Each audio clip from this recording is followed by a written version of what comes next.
Messi মানেই রেকর্ডের ছড়াছড়ি, মেসি মানেই ফুটবলের এক সৌন্দর্য, মেসি মানেই এক শিল্প। তাই তো আজ রাত 11টায় মুখোমুখি হচ্ছে দুই চিরপ্রতিদ্বন্দ্বী অস্ট্রিয়া ভার্সেস আর্জেন্টিনা। আজকের ম্যাচেই দেখা যাবে যে আসলে কেই সেরা। প্রথম ম্যাচে আলজেরিয়াকে 3-0 গোলে বিধ্বস্ত করে আকাশি নীলরা ওই আকাশে উঠতেছে। মেসি গ্যাং যে আসলে খুব বিপজ্জনক সেটা প্রথম ম্যাচেই তারা জানান দিয়েছে। তো আগামী ম্যাচকে ঘিরে খুব টান উত্তেজনা। সেই দিকে অস্ট্রেলিয়া আন্ডারডগ হিসাবে প্রথম ম্যাচে দেখিয়েছে তাদের সামর্থ্য। জর্ডানকে 3-1 গোলে বিধ্বস্ত করে তারাও জানান দিচ্ছে তারাও কতটুকু ভয়ানক হতে পারে।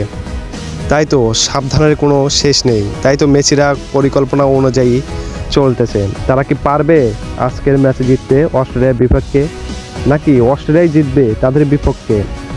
তাই তো শুরুর একাদশে লিওনেল স্কলোনি কয়েকটা পরিবর্তন আনতে যাচ্ছে। তাদের মধ্যে অন্যতম হচ্ছে মলিনা।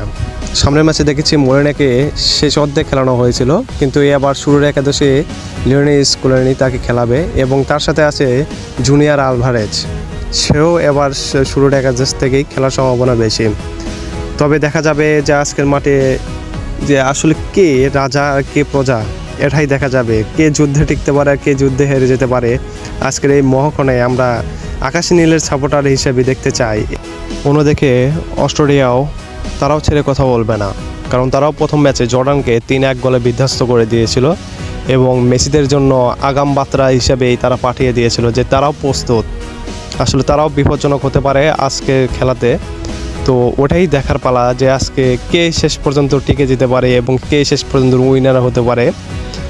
তবে আমরা অস্ট্রিয়াকে অনেক সম্মান করি, তারাও অনেক বিগ টিম এবং আর্জেন্টিনার জন্য অনেক চ্যালেঞ্জিং হবে। এই আকাশী নীলরা কি পারবে তাদের জয়ের ধারা অব্যাহত রাখতে, নাকি তারা আজকের ম্যাচে হারবে? আবার এরকমও তো হতে পারে যে অস্ট্রেলিয়া আজকের ম্যাচে জিততে পারে এবং তারাও তাদের জয়ের ধারা অব্যাহত রাখতে পারে, কিন্তু খেলাটাও জমে যাবে যে গ্রুপ পর্বের ম্যাচে, যে আসলে কেই হবে ফার্স্ট, কে হবে সেকেন্ড এবং কেই শেষ পর্যন্ত কোয়ালিফাই করতে পারে শেষ 32-এ। এটাই আজকের ম্যাচে নির্ধারণ হবে। উভয় দলের জন্যই আজকে শুভকামনা এবং যারা শেষ পর্যন্ত আমার ভিডিওটা দেখলেন লাইক কমেন্ট শেয়ার করে ছড়িয়ে দেন এবং নেক্সট ভিডিও পেতে বেল আইকন ঠাসি দিয়ে আমার সঙ্গেই থাকুন। ইনশাআল্লাহ দেখা হচ্ছে আবার নতুন কোনো ভিডিওতে, নতুন কোনো প্রেডিকশনে। ততক্ষণ পর্যন্ত সুস্থ থাকুন, ভালো থাকুন, আল্লাহ হাফেজ।